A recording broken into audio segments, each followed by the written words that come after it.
Sir WhatsApp का second game shaker बना चुका हूँ। तो प्रिपरेशन कैसी चल रही है? आई होप सबकी प्रिपरेशन बहुत अच्छी चल रही होगी। बस जितना हो सके मेहनत से लग जाओ और मतलब करके आना बस यार। मतलब जितना भी है ना 1% भी मत छोड़ना अपना, लगा दो जितना चाह लगाना है। बाकी ज़्यादा टाइम नहीं लूँगा आप लोगों का। पर्चे में कुछ 5 टिप्स लेके आया हूँ आप लोगों के लिए। लास्ट मिनट टिप्स जो है आपके वो लेकर आया हूँ, प्लीज़ सुन लेना, ठीक है? थोड़ा बहुत ही सही, आपको फ़ायदा ज़रूर मिलेगा, ठीक है? स्पीड में लगा लो, लगाना है तो, पर सुन के जाना। बाकी स्पीड मत बढ़ाओ तो ज़्यादा अच्छा है। थोड़ा हार्ट टू हार्ट बात करेंगे आज, ऑनेस्ट बात करेंगे, कोई ज़्यादा एडिटिंग नहीं करूँगा, सिंपल रखूँगा जितनी हो सके वीडियो को, ठीक है? सबसे पहला टिप जो आप लोगों के लिए है वो है सर आपका 15 मिनट्स। जी हाँ सर, वो 15 मिनट ही है सर गेम चेंजर। वहाँ पे या तो आप बन जाओगे या तो आप बिखर जाओगे। तो वो बहुत इंपॉर्टेंट है वो 15 मिनट्स। उस 15 मिनट में पता है क्या करना है आपको? ये डिसाइड कर लेना है कि वो स्टार्टिंग का आपके 4-5 पन्ने हैं ना, वो कौन से क्वेश्चन से भरने वाले हैं।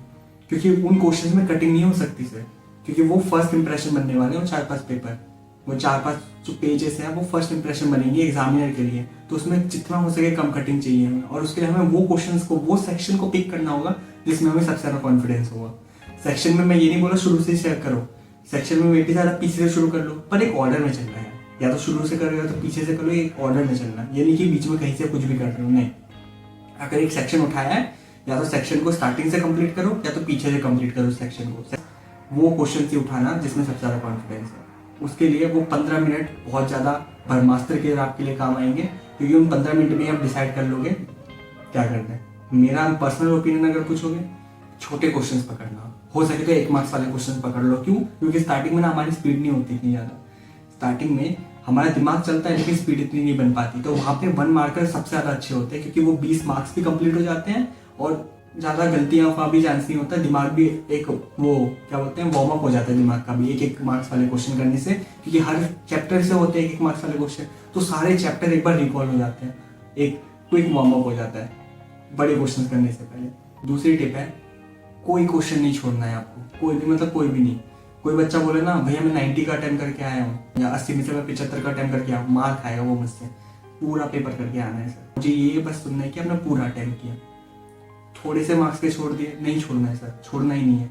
80 नंबर है, पूरा पकड़ के आएंगे।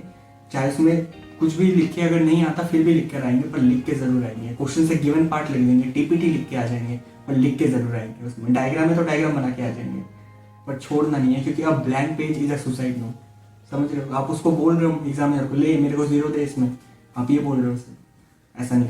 तीसरा वाला जो पॉइंट है आपका, बहुत छोटा सा है लेकिन बहुत बार इसमें गलतियां हो जाती है। क्या?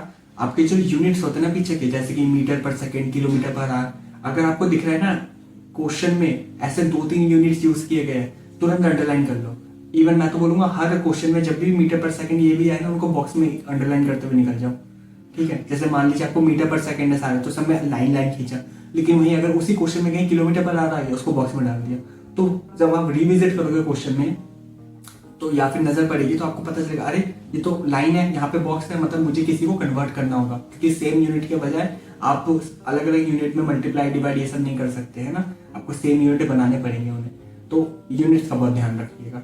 नंबर 4 पॉइंट है सर मेरा, जो भी आपके हो गए हैं उसको प्लीज क्वेश्चन पेपर में टिक जरूर मार के आना।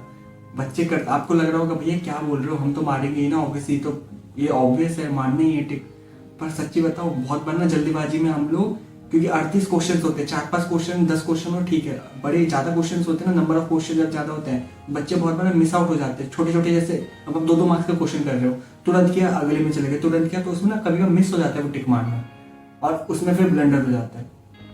समझ रहे? आप एक ही क्वेश्चन में भी शायद 2 बार रिपीट कर देते हो। तो इसीलिए आपको बहुत ध्यान रखना है कि जो भी क्वेश्चन होंगे उसको टिक लगा देना, बात खत्म। ध्यान से इसको टिक मार के आना। बच्चे इसमें बहुत बार होता है छूट भी जाते हैं उनके कभी कभार, ऐसे नहीं, ठीक है? हुए हैं इससे पर्सनल किस्से मैंने सुने हैं, इसलिए बता रहा हूँ, ऐसी गलती मत करनी। और 5th वन सबसे इंपॉर्टेंट सर, रीड करना पूरे क्वेश्चन को पहले कोई भी कंक्लूजन बनाने से, ठीक है? पूरे क्वेश्चन को पढ़ने से पहले खुद से मत अजम्पशन लेने लग जाना कि कंक्लूजन लेने की, यार ऐसे ही होने वाला है, शुरू कर देता हूँ। शुरू मत करना पहले, क्योंकि बाद में काटने में बड़ी दुख होता है यार। समझ, आपका टाइम भी किया और गलत भी है, फिर काटना पड़ेगा। पूरा क्वेश्चन जब तक नहीं पढ़ा शुरू मत कर देना पेपर। मतलब आपने ऐसे क्वेश्चन का पूरा स्टार्टिंग का पूरा गिवन मिल गया, अरे भाई चल गिवन लिख दिया, गिवन लिख दिया, मे बी शायद वो गिवन पार्ट का ही आगे कुछ और चेंजेस बोल दे, है ना, या शुरू ही किसी और तरीके से करना था क्वेश्चन को, समझ रहे हो। तो इसलिए पहले से पूरा क्वेश्चन पढ़ो, उसके बाद ही शुरू करो। और लास्ट के जब आप एकदम लास्ट में आ गए हो, जब आपको पर लग रहा है कि शायद टाइम नहीं है आपके पास, तब आप मे भी शायद क्वेश्चन, तब तो यार थोड़ा रिस्क लेना पड़ता है। जब आखिरी के 2-3 क्वेश्चन है और आपको पता है 15 मिनट बचे हैं, तब आप मे भी शायद रिस्क लेके आप क्वेश्चन पढ़ रहे हो और साथ में सॉल्यूशन कर रहे हो।